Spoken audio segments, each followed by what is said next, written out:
And this isn't something that applies only to living organisms. I think it works right across the board. For example, new compounds that have been made for the first time, chemicals, are very difficult to crystallize the first time round. As time goes on, they get easier to crystallize all over the world. The usual explanation is that fragments of these crystals are carried from laboratory to laboratory on the clothing of migrant scientists.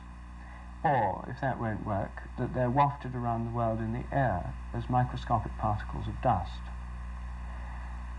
I think there may be another explanation, depending on this new kind of influence I'm suggesting, of like forms upon other similar things.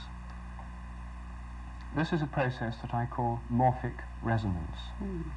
Well, I've read your book, A New Science of Life, and I gather that there's some sort of invisible organizing force that we know nothing about. That's right. It depends on something that I call the morphogenetic field, or M field. An example of how it works is provided by experiments with rats. When rats learn a new trick in one part of the world, I'm suggesting it should make it easier for rats all over the world to learn it more quickly. And in fact, there's a particularly good series of experiments that's already been done that illustrates this.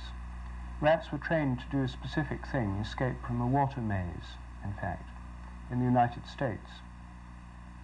It was found that subsequent batches of rats learned the same thing quicker and quicker, not only in the United States, but all over the world. Right. And this didn't happen just with rats descended from those that had been trained to learn it, but with all rats of the same breed. Oh, you think this can apply to human beings as well?